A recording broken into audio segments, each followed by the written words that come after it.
these people will tell you the first to say it's hard to know exactly when the years are, but for our purposes, we're going to do 26 at the very top right, and then 27 is the first full year.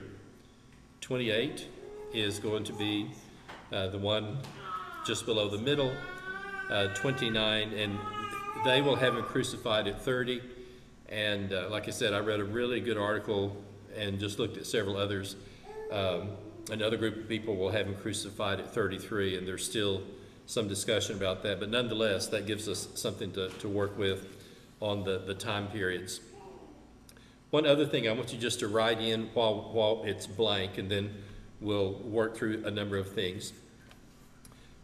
We call it the engineer's cap, that upper right hand. One of the words that they're going to use is the word inauguration, or the beginning of the ministry. So just somewhere there, if you'll just make a note, this is the beginning of the ministry of Jesus. That's upper right-hand square. And then as you come down, the first full year, they put the word well. He is well received. As we're going to see, we have the woman at the well in that last square, but he is well received and everyone's fairly happy with him and what's going on. So the upper right-hand corner, inauguration, this is where the ministry is going to begin. The first year, he's well received. And then the year under that, 28, they put the heading popularity, and the resistance and the opposition is going to begin. But still, on the whole, he's continues to be well received. There's huge crowds. People are asking questions, and the Jews haven't turned the tide against him yet. However, the bottom full year, they call it the year of opposition. And as we look at this, and we'll touch on this later, the opposition began very, very early, and you'll find as early as Mark 2, and then into Mark 3, they're already thinking about how they can kill him. These are just the Jewish leaders. Their influence hasn't permeated and gone out, and the opposition is not as big as it's going to become.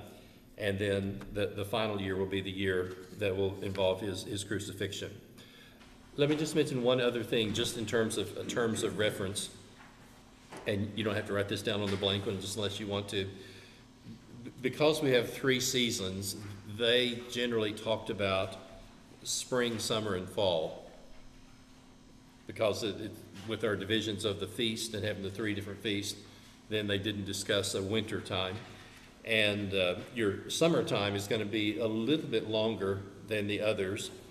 But like, for example, if we look at year 27 and we say, oh, what happens in the spring? That's Cana and Capernaum. The summer will be Nicodemus, and then the fall will be the woman at the well. And so they just divide that into 3 seasons from there. So let's start on the very first page, and this is just kind of a very brief introduction. We've touched on a little bit of these, but we'll just walk through, and this is kind of the editor's introduction to how they organize the chronology.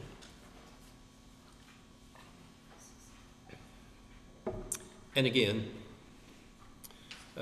Johnny Luker, and we always just called her Mama Sykes, did this probably in the 60s when they were at Westview Boys Home. I am very appreciative of someone who helps me see something with the symbols and the pictures. And like we said, it was designed for 8, 10-year-old little boys.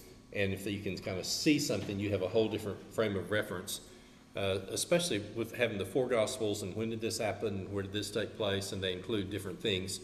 And a deep debt of gratitude to them for doing that. So, cowcatcher at the very beginning, the pre-existence of Christ. So Jesus is with God in the beginning, and John is the only one who records this. And we'll come to the term zip code later, but if you see 0001, it's only in John. So later, if you see a zip code that says 5270, then those are the chapters in each of the 4 Gospels. And so we'll come across that term zip code. And so that's a really handy way to go to a chapter and locate what's being talked about at different parts on the train. Smokestack at the very top represents the birth through the age of 12, when he goes with his parents to Jerusalem for the Passover and is going to be asking questions and teaching in the temple. And the passages specifically that are involved in the dating are the first part of Luke chapter 2 and Luke chapter 3. And these are the longest sections of personalities in the first century that are given in the New Testament. But I want to do one other thing outside of the Gospels. If you would turn to Acts chapter 18, and for those of you who write in your Bible, some people don't. I don't have an issue with that. But outside of the life of Jesus, and like I said, we're going to go through, for Jesus, Augustus and Tiberius and Pilate and these others. But there's two events, and they happen to be in Acts 18. And these are the events from which the rest of the New Testament is dated outside the Gospels. And you'll notice Luke will tell us, did y'all grow up hearing Aquila and Priscilla? First time I heard Aquila and Priscilla, I thought, who are they talking about? I had no idea who Aquila and Priscilla was, but I heard them as Aquila and Priscilla. So they have recently come from Italy because Claudius had ordered all the Jews to leave Rome, and from Roman history, this is AD 49. So we have a very specific dating of the event in AD 49. Didn't matter if you're Christian, traditional Jew, didn't make any difference. If you were Jewish, all of the Jews were sent out of Rome. And so from that, then this is where we come across Aquila and Priscilla, and they're going to have 6 different times they're referred to in the New Testament. But in terms of just dating and looking at when events happened, that's going to be 49. Then when you come down to verse 12, Luke will tell us Gallio was proconsul of Achaia. And Julius Caesar is going to be assassinated in 44 BC. He assumed too much power, and so he was assassinated. And as Augustus, who was an adopted nephew, eventually took over power, at one point he just left. He left Rome and he left Italy and went out in the provinces for a while. And his propaganda was the most Romans came the furthest out of Rome to bring me back home. And so I'm emperor because the people, it's a propaganda thing, but I'm there because the people wanted me to do that. And what he's going to do with the Senate is that when you come across the term proconsul, take that last bit, before Augustus, going all the way back to 510 BC, there had always been 2 consuls elected. And the Senate then, after Augustus, are going to be given parts of the Roman Empire, and then Augustus is going to take care of the others. So let's do Augustus first. If you come across governor or prefect, this is an area that Augustus is going to control. And for example, he wants control of Egypt because that's the breadbasket of the ancient world. And if he controls Egypt, he can feed people across the Roman Empire during famine. And he doesn't want the Senate to have, so he will have a prefect or a governor there. And Palestine is important because up to the north from Syria and back up just a little bit toward the Tigris-Euphrates were the Parthians, and the Romans never did conquer the Parthians. And so their thinking was, we will have a buffer state. So if we have to sacrifice some people and try to slow them down, if the Parthians ever decide to try to take over Egypt, we will sacrifice the people in Palestine. So that's why you're going to have Governor Pilate controlled by Augustus. When you come across the word proconsul, then this is an area that's controlled by the Senate. And let's just do recent past. If Ted Kennedy, after he had been a senator for decades, went to France or England as our ambassador, he wouldn't need a blue book to tell him about American policy. And so the Senate is only going to send people that they trust, people who've been in the Senate for a long time. And so here Gallio is proconsul of Achaia. There is an inscription, and I'm not saying this is the exact date, but let me give you the date. He is proconsul in July of 51.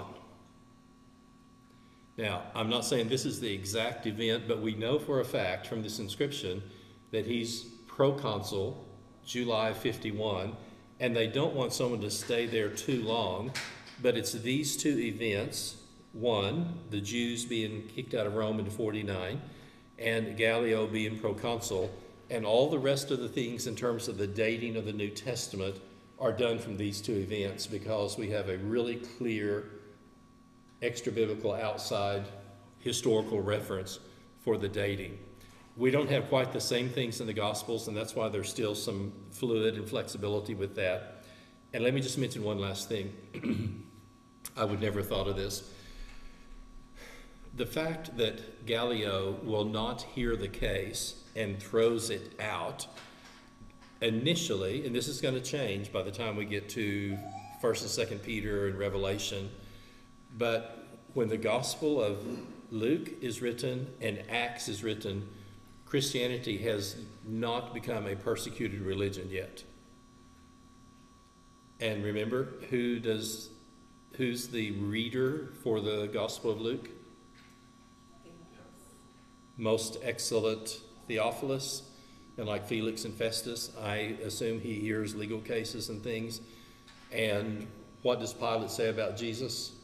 He's innocent, even though he goes ahead and crucifies him. And when people are brought to trial, they're virtually declared innocent. But here's a historical precedent. Outside of going to the Senate in Rome, the highest legal recourse that you had out in the empire is a verdict from a proconsul, because he has been in the Senate for decades, and other than being able to go to the city of Rome, and see, we know Paul's there for 2 years before he gets a hearing. If you get a judgment from a proconsul out in the provinces, that's the highest court of appeal that you can get, other than going all the way to the city of Rome to the Senate. And the fact that Gallio just says, get out, he won't even hear it. This is a wonderful legal precedent that at that period of time, the Roman Empire doesn't consider Christianity something to be persecuted or opposed. And see, that will change by the time we get to 1st and 2nd Peter and Revelation. It's a totally different situation. But for Theophilus reading this, most excellent, then he knows that a Roman proconsul would not even hear the case against the Christians. And for that early part of the development of the church, that was a very significant and very important event. And so those are the two primary dates for the rest of the New Testament. And the others with the life of Jesus go back to the personalities that were there. If you look, I'm down close to the middle. There were 18 vacant years when none of the gospel writers record anything. And that's what's so clever between the smokestack and the ministry beginning. There's that blank period of time. And they always referred to the upper right-hand corner, where the baptism and the temptation take place, as the engineer's cab. And this is going to be in the fall of the year. And this is also significant. Luke tells us Jesus was 30 years old when he was baptized.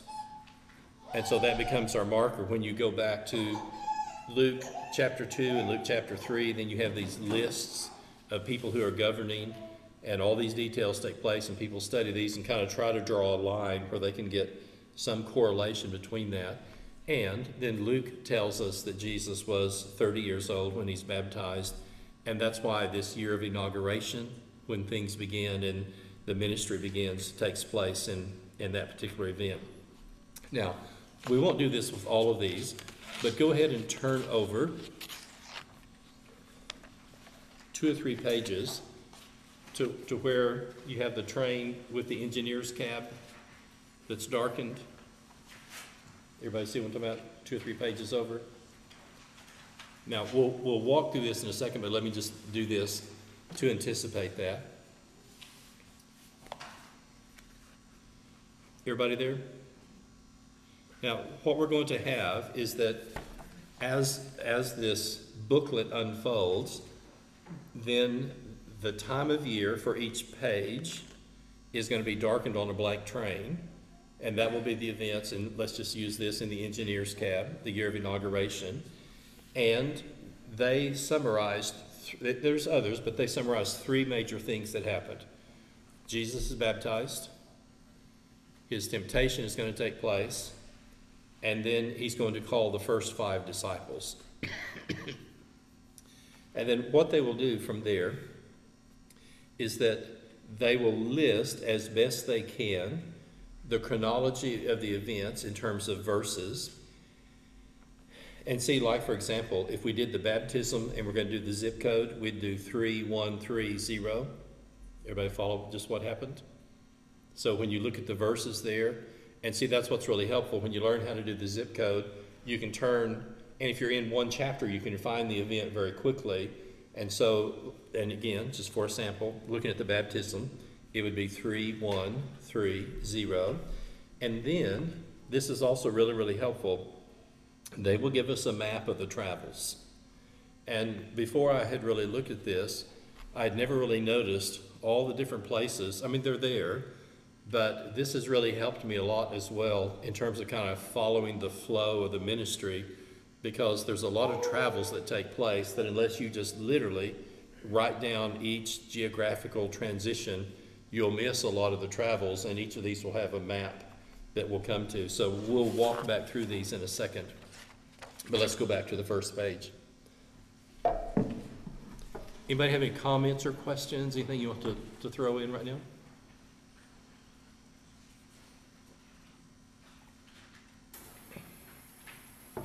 Feel free. Anytime you have something, just raise a hand and see. So here's our engineer's cab. We have those 3 major events, and they call it the year of inauguration, the ministry beginning. And that's all in the upper right hand.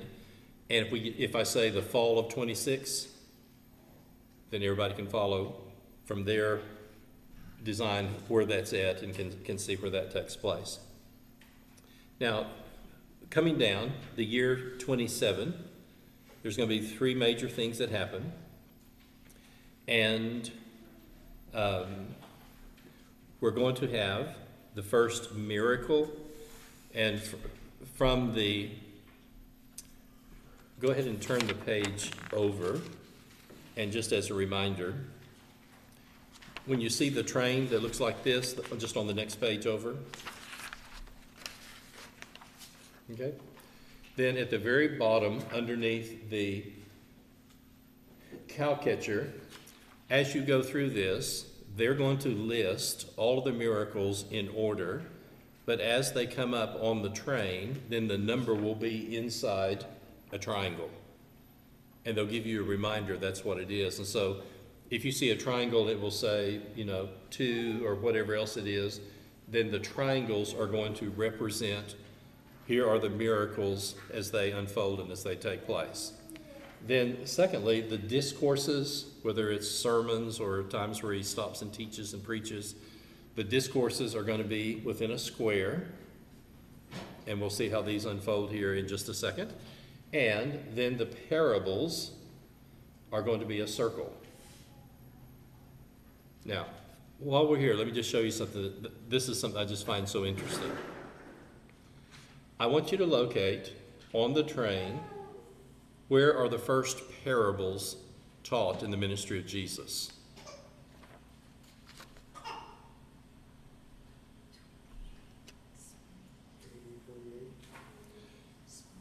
Okay, if we use their term, the spring of 28, let me ask the same question in a different way.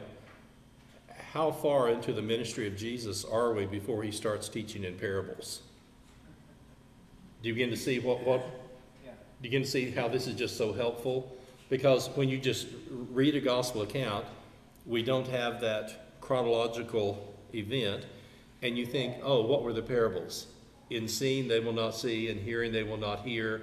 And as the opposition begins to increase and other things begin to happen, then he's going to start teaching in parables. But look, before we get to the parables, then he will already have done a number of signs. He will given the Sermon on the Mount, and then this will keep flowing from there.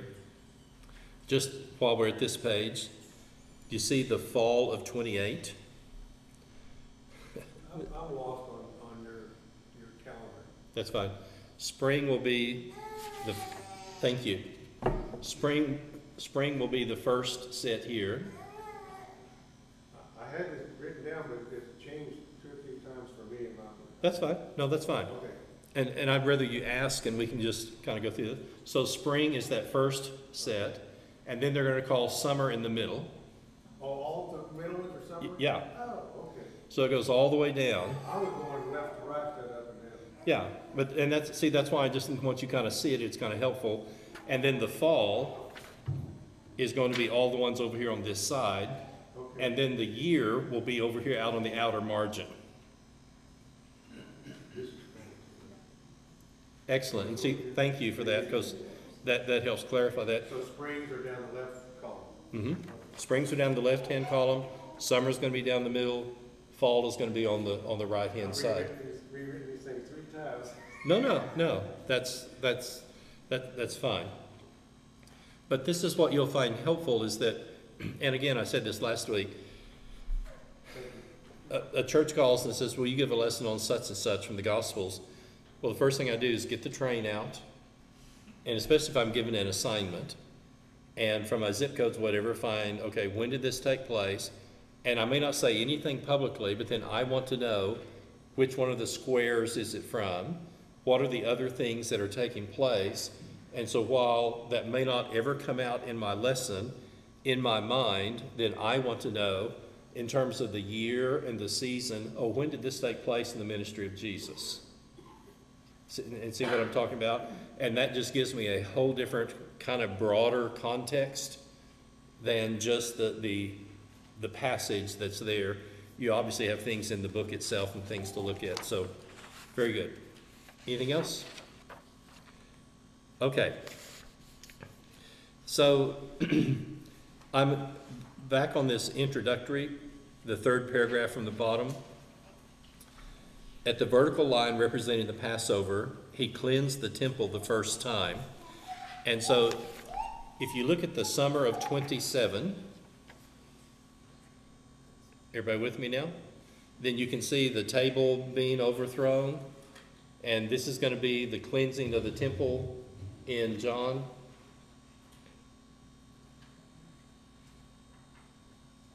So everybody with me now? We've got the summer of 27. And you see the temple being tipped over.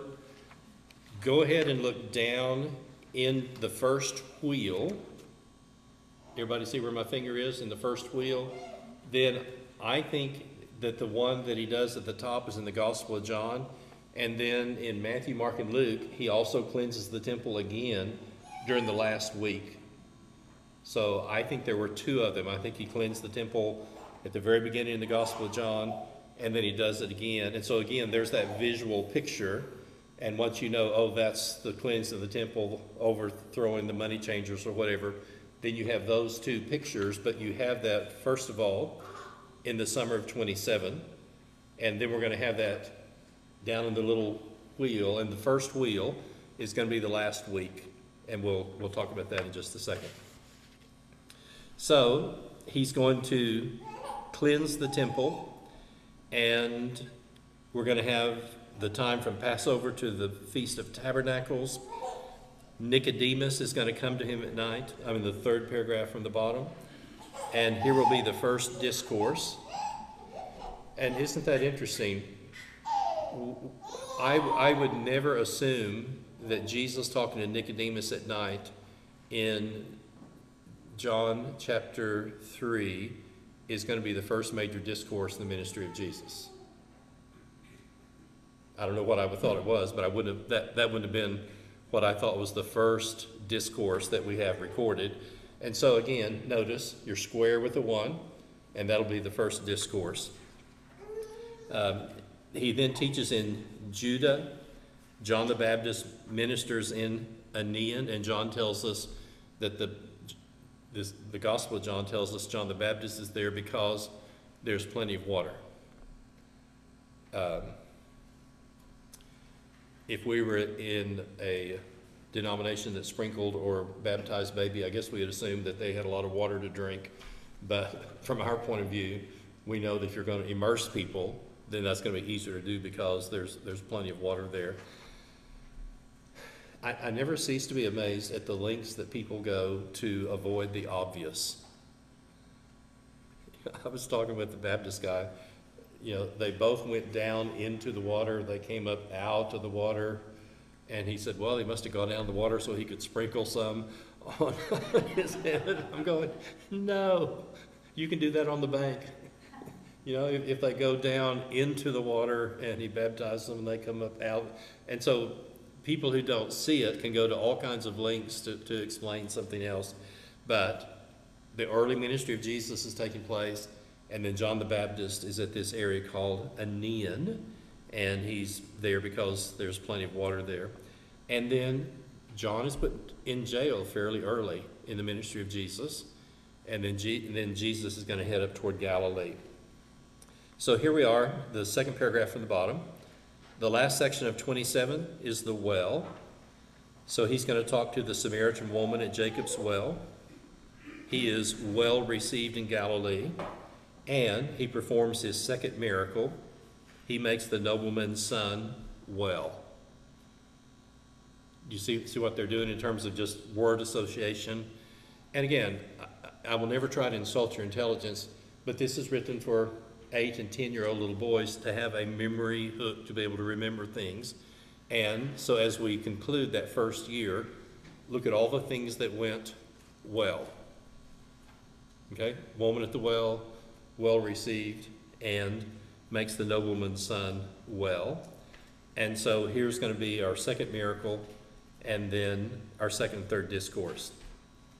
So when we come to kind of that middle year, then this is the bottom paragraph. The next row of pictures represent the year 28, which is sometimes called the year of popularity. And as we look through this, we're going to have the rejection at Nazareth, and then the Galilean ministry, and the Sermon on the Mount. And then he's going to ordain the apostles. And again, look at this, especially from Mark. I would never have assumed that the apostles were in the summer of 28. I would have felt they would have probably been picked earlier than that. Everybody begin to see the flow of what we're looking at. And so we're literally, he does not appoint the apostles until he's halfway through the ministry. So 2 or 3 things are going to come out of that. Luke does this, but let's just do the one in John. In John 2, and then at the end of John 11, John has these 2 parentheses that are going to say, after he was raised from the dead, then they remembered. And this is going to be said in John 2. It's going to be said toward the end of the ministry. But when you look at the period of time, and I say this myself, the apostles were with Jesus for 3 years. And I'm sure in terms of being disciples or whatever they may have been. But if you look, he doesn't appoint the apostles until the summer of 28. So they are not going to be with him all 3 years of the ministry. And in fact, when Luke talks about the apostles being called, they're fishing. And they've heard things about him, they've seen him. So they're not going to have the full 3 years with him. And then plus the other misunderstandings that they bring are also going to be accented from that.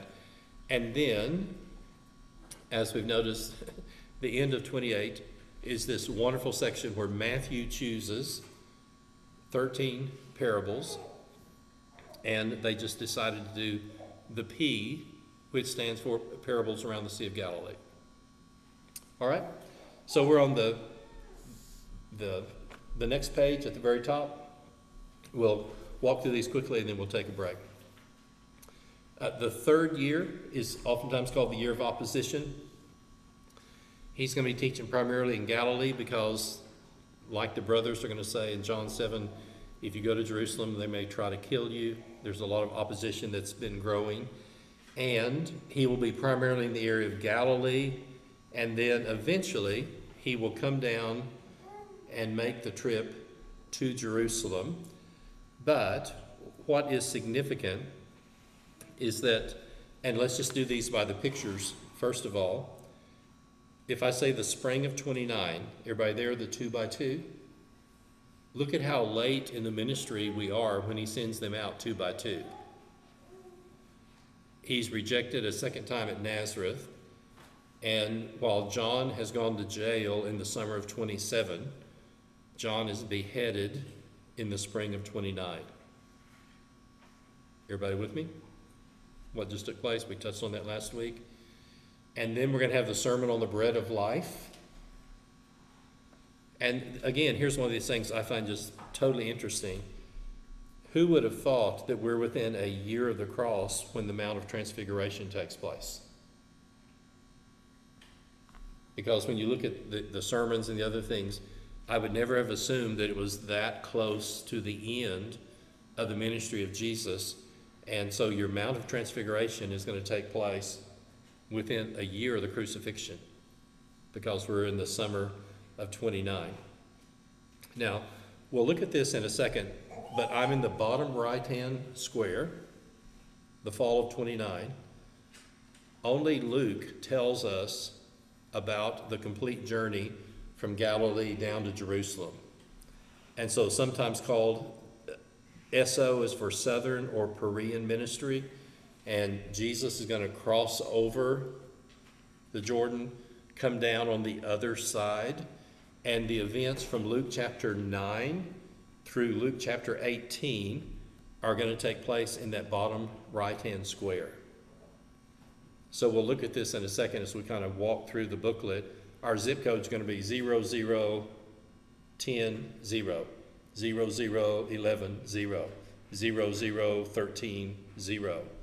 And here's this huge section that Luke is the only one who tells us. I mean, the others getting back to Jerusalem, but then Luke says, whoa, there was just this whole ministry that took place. And we will talk about this later when we just do parables. But through the years in teaching a class on parable, I've just asked people, write down your 3 to 5 favorite parables. Inevitably, the majority of the parables, prodigal son, rich man and Lazarus, take place in this journey coming down from Galilee to Jerusalem, and our zip codes are going to be 0015 0. Only Luke records that, and some of the most well-loved and precious parables taught in the New Testament are going to be in the fall of 29, and Luke is going to be the only one who tells us that's what took place. Okay, so we're in the next to last big paragraph.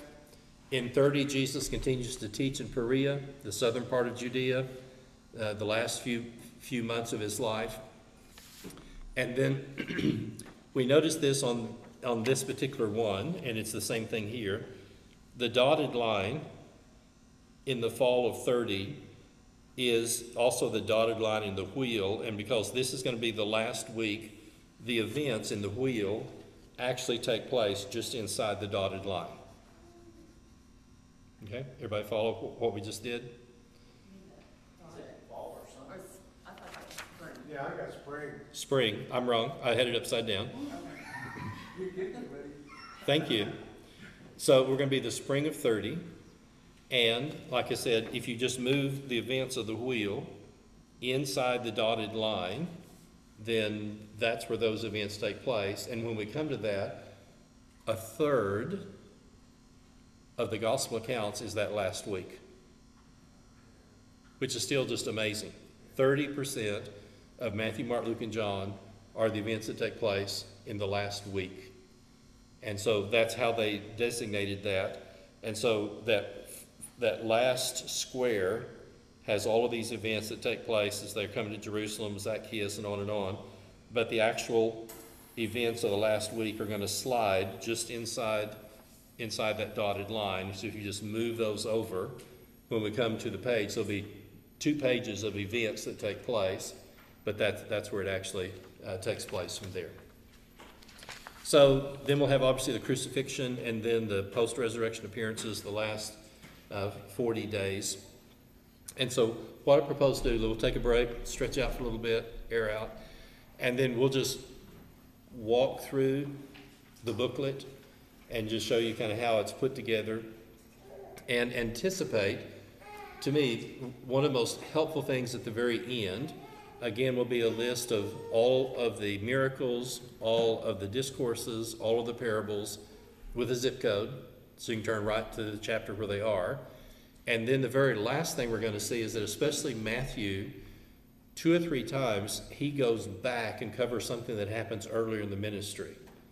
We would assume that it would be in chronology, but it's more thematic. And so we'll be able to see on where the little dots are on the train, oh, this happened, whoops, this one happened a little bit earlier. And Luke's going to do one of those, and that's very helpful because in our society, we would just start at the beginning and go through the end, but Matthew's going to do kind of a thematic presentation, and he's going to have the least chronological of all of them. And when we get to that, we'll close with that tonight, and that'll just give you kind of a view of when the events take place from there. Good. Let's take a break, stretch for at least 15 minutes, and then we'll come back and walk through for the rest of it. Okay, what I'd like to do, we're going to walk through and just see how everything unfolds and lays out. So I'm on the page with the pre-existence. Okay.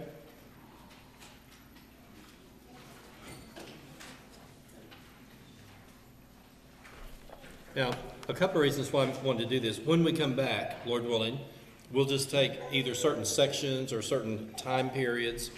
And like, for example, we'll spend at least one night just on the last week. Probably do one night on the post-resurrection appearances because the resurrection is so important and the details that took place there. And this will be really, really simple as you begin to kind of watch how this unfolds. And I've already mentioned this, the cow catchers, the pre-existence. John is the only one that mentions it. Okay? Then we go to the next page, the smokestack. We're going to have the birth. And if you notice, all of our events are only in either Matthew or Luke. So Mark and John don't have any of the events that take place in that first 12 years.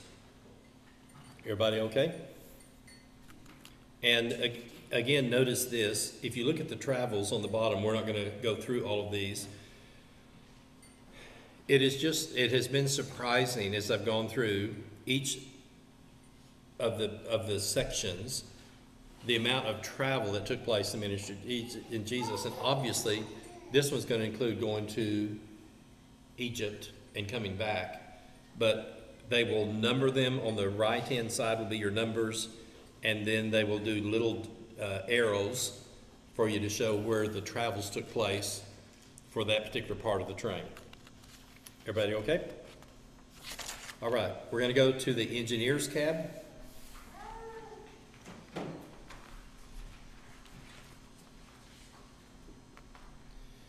And as we talked earlier about the apostles, we're going to have 2 major events.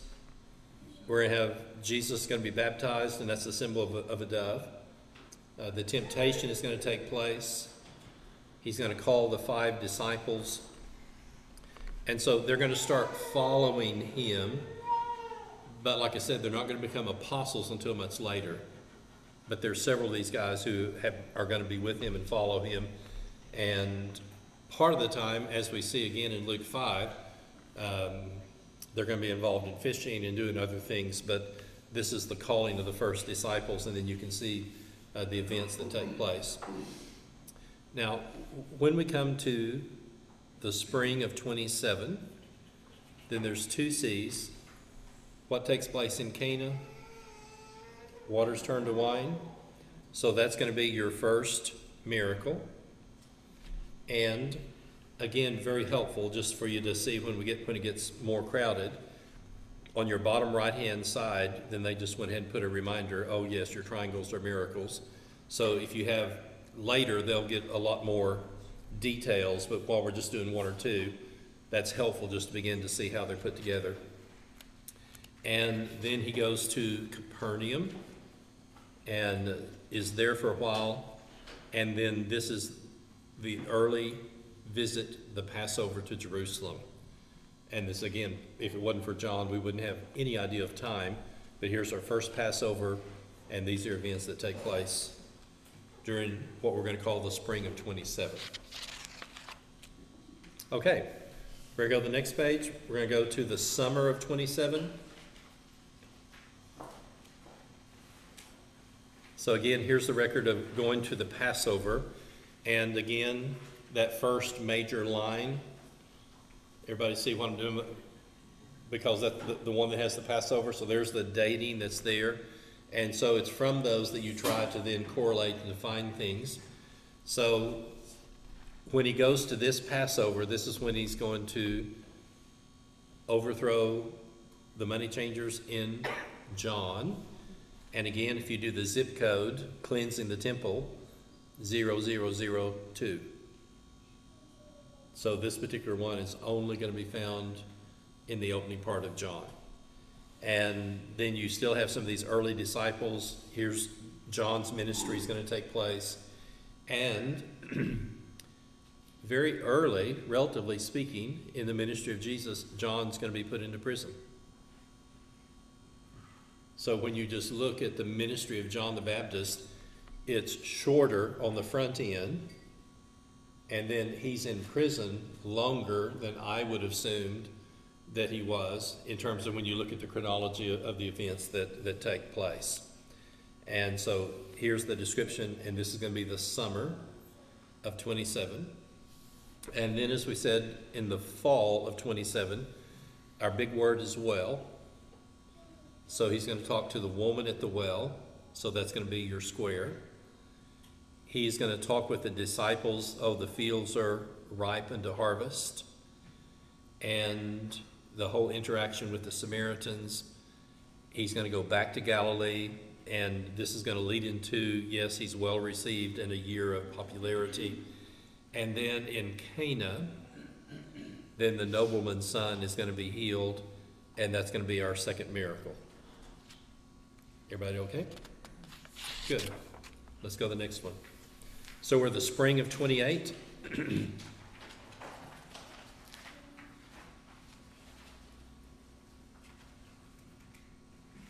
So this year is kind of the center of the ministry in terms of just time-wise. And as you begin to see, compared to the earlier ones, look at how the events are going to start growing in terms of the number of things that take place. At this particular time, he is going to be rejected in Nazareth. And Luke is going to tell us that in chapter 4. Then what we call the Galilean ministry. And when you read Matthew, Mark, and Luke, they have just a few introductions and things. And the early part of Matthew, Mark, and Luke is this Galilean ministry. And then eventually he goes to Jerusalem, is crucified. And all of the details that we get from John are not in the first three. So look at all the things that happen in Matthew, Mark, and Luke in the Galilean ministry, because these are things that they emphasize, and that's a big part of the synoptic, those first three accounts. And if you notice in terms of miracles, we're going to do 3 through 7. Our discourses are going to be 4 and 5, which is going to include the Sermon on the Mount. And this, again, is what's really helpful. And I'm not trying to trap anybody, but what chapter is the Sermon on the Mount in Matthew? Matthew 5, 6, and 7.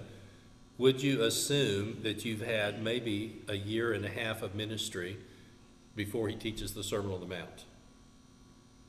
Just from reading Matthew. And you see why this is so helpful, because the different events are actually, in some cases, spread out much further than you would anticipate. But if you were just trying to do chronology from reading through Matthew, because he has these huge blocks of teaching, it's really deceptive. And so look at how long the ministry of Jesus has been going on before we get to the spring of 28, and we have the Sermon on the Mount. And you would never be able to tell that from the book of Matthew in terms of just the space of where it's at. And of course, we anticipate things being written chronologically, and we would assume it happened much earlier. But we're into this year where he is going to be well received. And all the different teachings that are there. But notice this, look in the book of Mark. By the time we get to the spring of 28, we're in Mark chapter 2. Follow the passages in Mark, you go down to the bottom, events. And again, this is how deceptive the accounts are in terms of trying to find chronology, because their goal is not to write them in chronological order. They're going to be more thematic. Everybody okay? All right, now we're going to do the summer of 28. And like I said, this is where he then is going to ordain the apostles. So we're halfway through the ministry when he selects the 12. And then Luke is going to give what is oftentimes called the Sermon on the Plain, which is parts of the Sermon on the Mount, but given probably to a different audience at a different time. And so that's all the events that take place. And he continues to teach and preach primarily in the area of Galilee through the summer of 28. All right, let's go to the next one.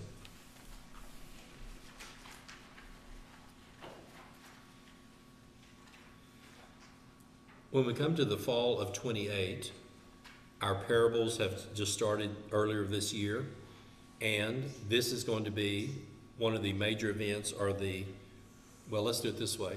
Matthew is going to give us 7 parables in chapter 13, which basically are representative of his thought about the kingdom. And let me just use this expression. Mark and Luke will refer to the kingdom of God, and probably because Jewish people would have had an aversion to that, Matthew will teach the same things and we'll call it the kingdom of heaven. But when I hear the word kingdom of God or kingdom of heaven, I literally, in my mind, just kind of touch myself and think the rule of God in men's hearts. And I know our hearts and our head and other stuff, but when I hear a parable and Jesus says, oh, the kingdom of heaven is like a man who went out to sow, in my mind, I just think, oh, he is going to be talking about either the willingness or the capacity or the inability of God to rule in the human heart. And that's going to be the heart of those teachings, especially in the parables, and that part of the gospel is going to be there. And it all has to do with people's willingness or unwillingness to accept the gospel. So if you look at the verses, because Matthew has the majority of these in this section, and then other events are going to take place. And most of you probably know this, but after we have, and this is going to be confusing, but it will come clear in a second. After we have the Sermon on the Mount, we then have 10 miracles in chapters 8 and 9. So I'm in Matthew just for a second. So we're going to do the Sermon on the Mount, chapters 5, 6, and 7, which is, again, thematic. And then the next thing that Matthew does is that he gives 10 miracles. Who did 10 miracles in the Old Testament? Let my people go. The 10 plagues. And like I said, Matthew's an accountant. He's a tax collector. He thinks in numbers. And once he has done the first of 5 sermons, then he gives us 10 miracles. And these will be described here in chapters 8 going into chapters 9. And we'll look at the chronology of that here in just a second. Alrighty, we're now in the spring of 29. So there's not quite as many events take place here. And like I said, the opposition is going to get stronger and stronger. They're going to send people out 2 by 2. The second rejection at Nazareth. And John is going to be beheaded. And like I said, from our original John being put in prison, it may have been 18 months that he's in prison before he's beheaded. And that's gives a little more context to, are you the one who is to come, or shall we look for another? And the poor man's been in prison. That was like a transition period. He was totally out of the picture, and then Exactly. when it was nothing left, and it was gone. So everybody moved over to Jesus. Exactly. And this whole thing, he must increase and I must decrease, and the forerunner come to prepare the way of the Lord.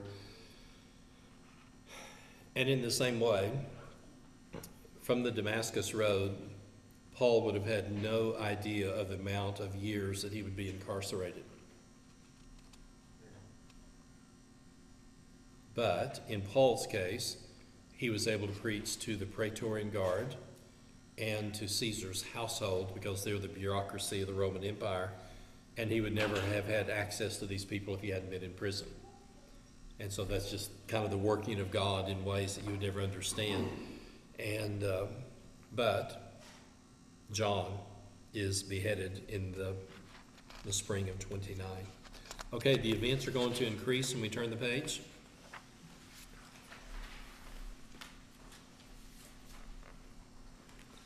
So when we come to the summer of 29, then we're going to have the Sermon on the Bread of Life. And you think, okay, where are we in the Gospel of John?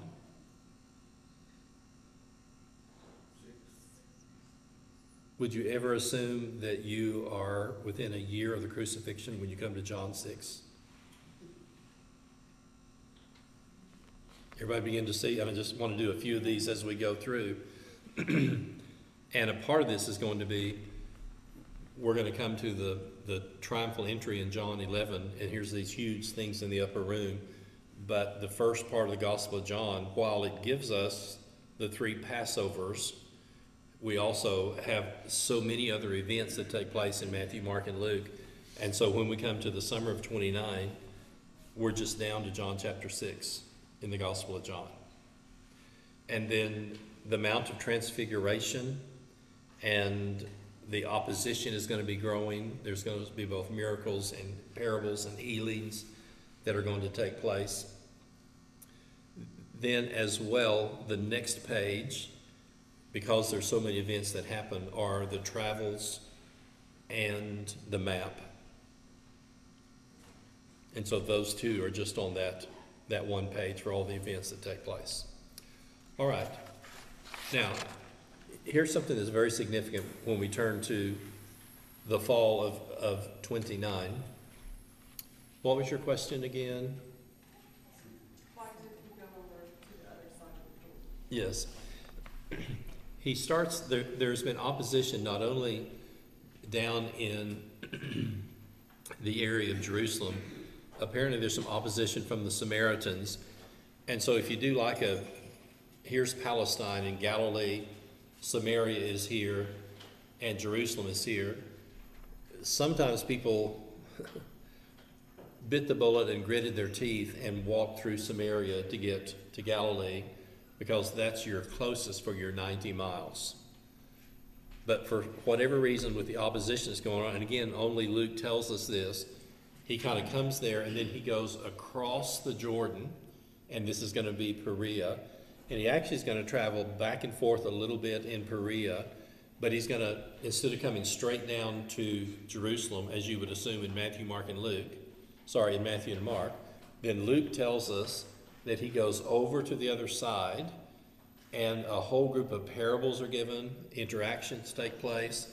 And if you're going to do a zip code, look at all the zeros for Matthew, Mark, and John on the 2 pages in the fall of 29. So I'm going to say the same thing in a different way. Luke is the only one who tells us these events. And so we're just within that season before he's going to go to Jerusalem, and we're headed toward the crucifixion. And that whole bottom right-hand square with some details from John are only given to us primarily by Luke. Now, when Luke starts, he says, insomuch as many have undertaken to write an account of the things that happened among us, it seemed good to me, most excellent Theophilus, to write to you an orderly account of the things that happened, having visited, talked with, examined, there's a word there, with the eyewitnesses and the ministers of the word.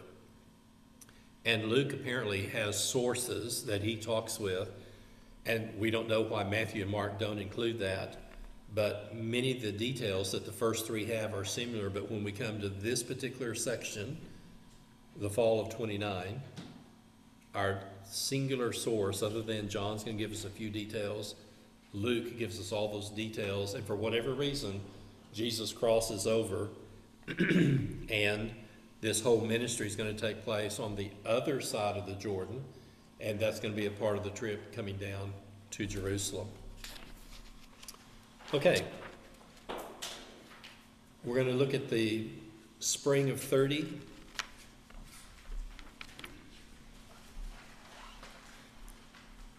Luke is still going to give us several of the details that are there.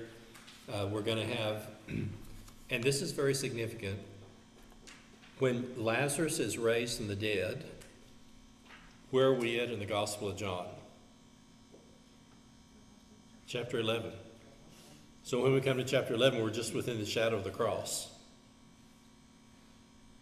And so John is going to give us some very, very early details, but whatever he tells us about the life of Jesus is only in those first 11 chapters because of the events that are in the upper room. And the rich young ruler, the teachings about divorce, Zacchaeus, the little man up the tree, all of those things are going to take place at that particular time. So we're inside the first wheel, and go ahead and do this. Go ahead and turn the page. This would be nice if they're on the same opening, but it didn't work out that way. And all I'm going to say is that, as we mentioned, here is 30% of the gospel account. Because, see, John is just going to come to chapter 12. So we got John 12 through 21. And when you look at your zip codes, then, like I said, 30% of the material that is in the gospel accounts is going to be on these two pages, and that's why there's so much that's there. And Lord willing, we'll come back and just kind of look at those, because that's kind of an entire period of time within itself.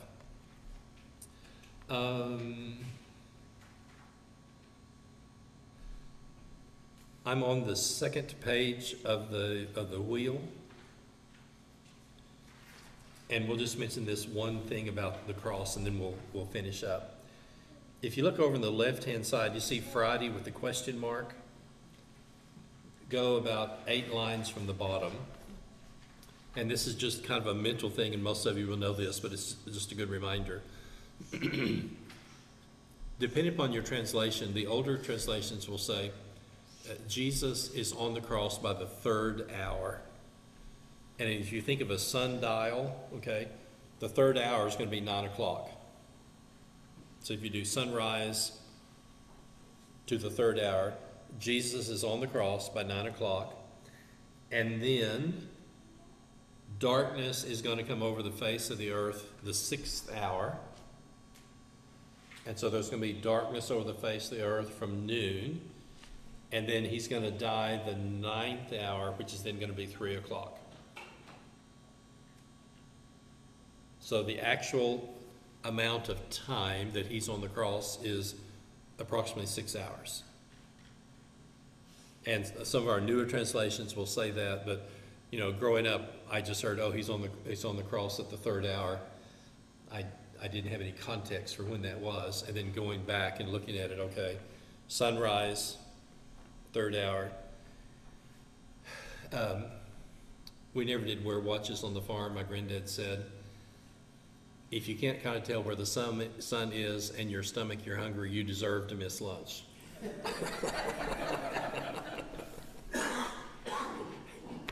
And he never changed on daylight savings time. He just went to church at a different time because he said, my cows don't know it's daylight savings time.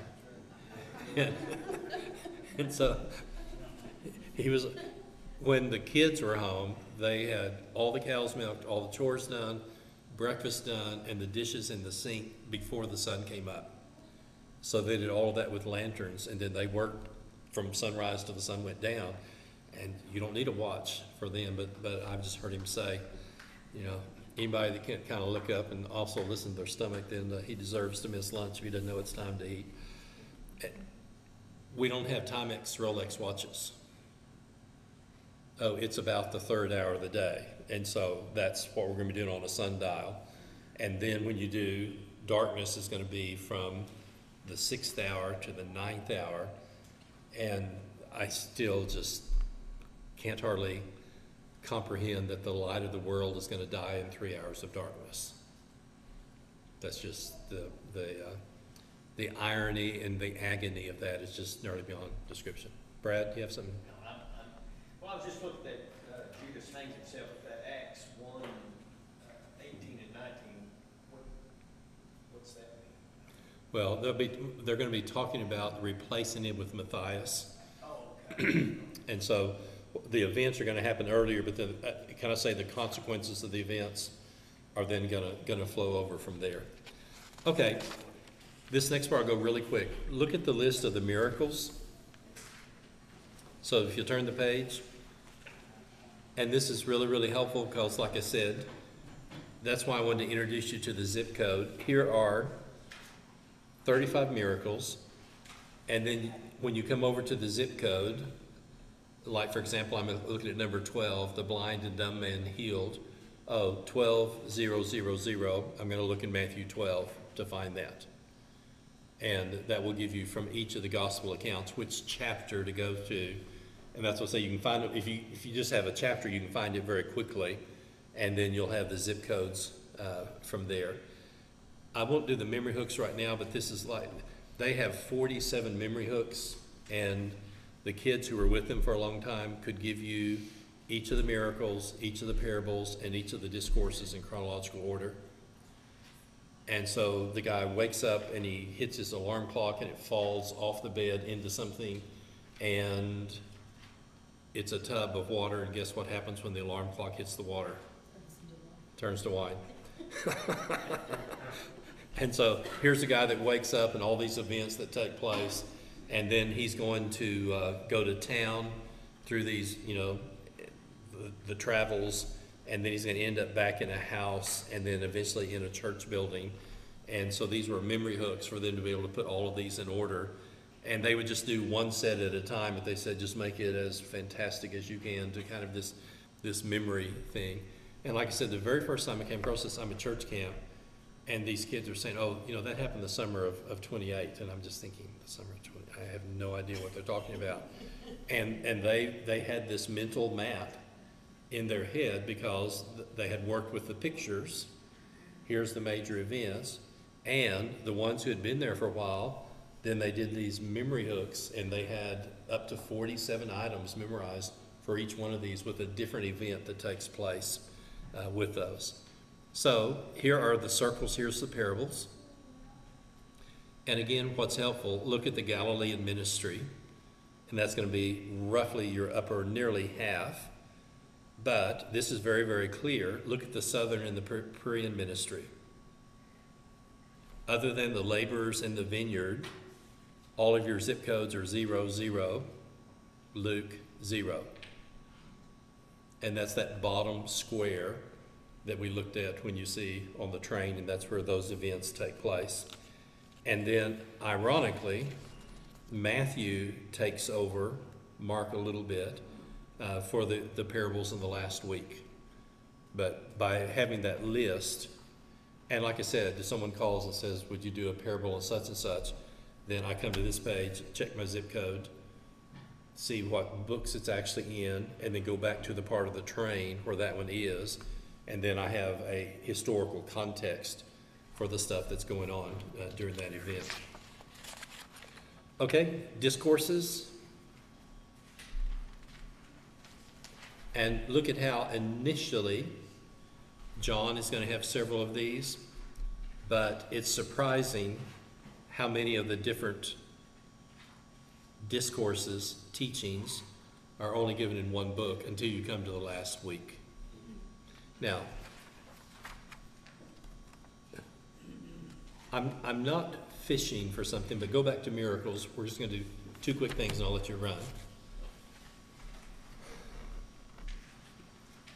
Which miracle is in all four Gospels? Feeding the 5,000. And look at your zip code when you come down to that. What's the number on that? Number 18. And when you go through and look, none of the other miracles are recorded in all four Gospels. To the fact, and we won't go fishing for these others, the one event before the triumphal entry that is in all four Gospels is the feeding of the 5,000.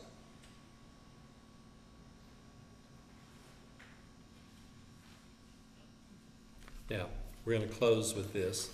Go to the very, very back page.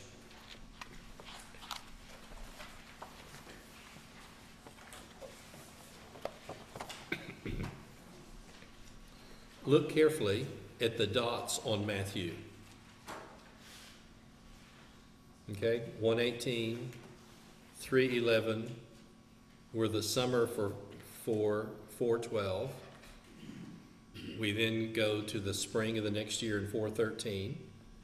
Look at 5:8, but then look at 8:14. Everybody see what happens? He goes back to an earlier period of time at 8:14. And then we have 9:1, so we're in the spring. 9:18, we're in the fall. And then look where 9:35 is. We're in the spring, a year before the cross. But then look at 11:2. He goes back to the summer of the preceding year. Everybody follow what happens? And then we're going to pretty well stay in order for the rest of them. When you look at Mark, Mark does his fairly well in chronological order. And then when you look at Luke, look at 3:19 and then 3:21. Now, there's not a lot of these, but this kind of helps you to see that some of these events are given thematically. In our Western mind, we would do everything strictly chronologically. And this kind of gives you the point of view, especially Matthew. Sometimes doing a theme or a subject, he will go back to an earlier period of time and cover that event, where Mark will tend to keep it more in the same flow.